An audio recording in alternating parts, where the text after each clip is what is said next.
rookie deal. Our NFL insider Jonathan Jones reporting that it's a 4-year, $4.6 million deal. So Cleveland, if you remember, selected Shedeur in the 5th round of this year's draft with the 144th overall pick. He joins a pretty crowded quarterback room there in Cleveland that also includes Kenny Pickett, Joe Flacco, Dillon Gabriel, and, of course, Deshaun Watson. So let's welcome on our lead NFL insider, Jonathan Jones, here to discuss a lot going on there in Cleveland, JJ, where OTAs are about to get underway. Shedeur signs that rookie deal, and now there's, 5 quarterbacks in that room on their roster. So what can you tell us about the latest of said quarterback room in Cleveland?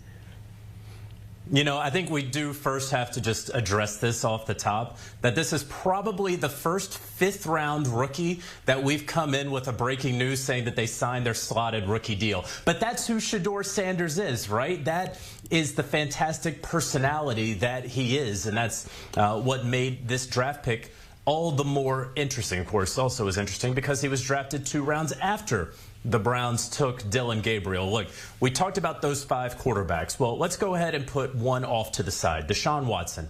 He is very likely going to start the season on the physically unable to perform list.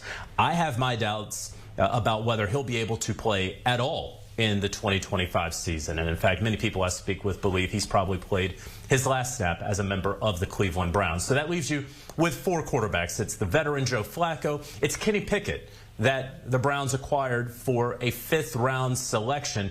And then it's the 2 rookies in Dillon Gabriel and Shedeur Sanders. I believe that seeing the first-team reps, they're probably going to switch off between Joe Flacco and Kenny Pickett. That's what they've been doing so far. The veteran Joe Flacco probably taking a couple of days off here and there just because, well, it's May and you can. Meanwhile, Dillon Gabriel and Shedeur Sanders should be taking every opportunity to take every single rep as they can. I mean, no days off for the rookies as they battle it out. And one day, one guy will get the number 3 team reps. The next day, the other guy will. And look, the further down you go down the depth chart, the more these practices turn from just jerseys and shirts and shorts to pads and helmets and really intense practices. The fewer team reps these guys are going to be allowed to get. So every rep, once you get into July, into August, is going to be incredibly important. But for right now, both of these guys, Dillon Gabriel and Shedeur Sanders, they're getting the feel of things. And then when we start to see these joint practices, these preseason games, and real team drills, the Browns offense going up against the Browns first team defense, the quarterback competition is very much going to reveal itself. And lastly, I'll just say this. I highly, highly, highly doubt that the Browns are going to have 4 quarterbacks on their roster, their 53-man roster, once week 1 gets here. I don't think they're going to cut Dillon Gabriel or Shedeur Sanders or risk them potentially being poached off the practice squad. And so that means what happens with a Kenny Pickett or a Joe Flacco? One of them may get traded, maybe a quarterback-needy team out there who would use a veteran. So we'll see how things wind up shaking out. It'll be up to these guys and how they perform on the field this summer to see who stays in Cleveland. So, JJ, I know you're just talking about the 4 other quarterbacks and their future and what that could look like. But what about Deshaun Watson? Because, as mentioned, set to miss the entire 2025 season because of that Achilles tear. What do you think the future looks like for him beyond that? Yeah, it's going to be difficult, right? First of all, it's all about his health. Very rarely do we see in the NFL someone tear their Achilles during recovery from a previous Achilles tear. And he's also had other injury concerns, that sort of mysterious back/shoulder injury that derailed part of his 2023 campaign. And so you've had a slip in play ever since his final season in Houston. You've had a number of injuries, significant injuries that have mounted. You have obviously the trade for, the acquisition of, and the contract to Deshaun Watson that has been panned publicly over the years. And lastly, of course, the couple dozen allegations of sexual misconduct that he was never charged with. Grand juries declined to indict him. Ultimately, will a team, if and when the Browns do part ways with Deshaun Watson after the 2025 season, will a team be willing to take him on?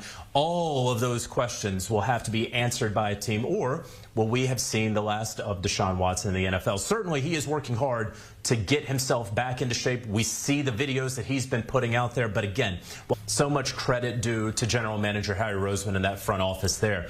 But it's about how you can build off that. If they could make it to another Super Bowl after losing the one out in Glendale, Arizona to the Kansas City Chiefs. Very, very disappointing 2023.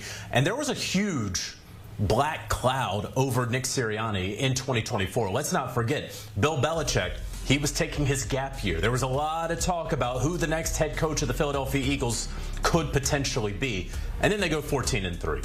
And that's a really great record, but you still don't get the first round bye. And so they had to rattle off 4 straight wins, convincingly win the Super Bowl. And really, at about halftime into the third quarter of that game, Nick Sirianni went ahead and locked up his contract extension, details of which have not yet been made public. Rarely do coaching contracts come out like that, but we could probably estimate industry standard would put him somewhere in the high teens.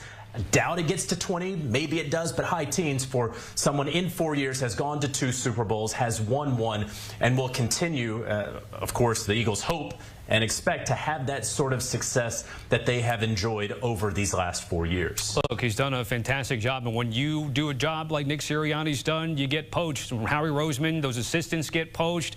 Jalen Hurts has to deal with yet another coordinator here. Kellen Moore's got a new job. What more can you tell us about the changes there on that side of things? Yeah, so this is yet another offensive coordinator for Jalen Hurts, who seems like, I think almost for a whole decade, he's never gone consecutive years without a new offensive coordinator. We see right there, my goodness, that's hard on anyone. I will say this, though, on Kevin Patullo, who has been with the Eagles since Nick Sirianni got there in 2021.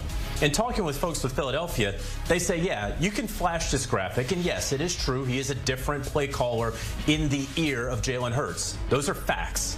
However, when you understand context and nuance, you recognize that Kevin Patullo has been around Jalen Hurts almost the entirety of his NFL career. He has spoken to Jalen Hurts perhaps as much as any other coach not named Nick Sirianni over the last 5 years. They have schemed things up together. He was the pass game coordinator, so he understands all the passing concepts that Jalen Hurts likes, passing game concepts that Jalen Hurts doesn't like, that he doesn't succeed at.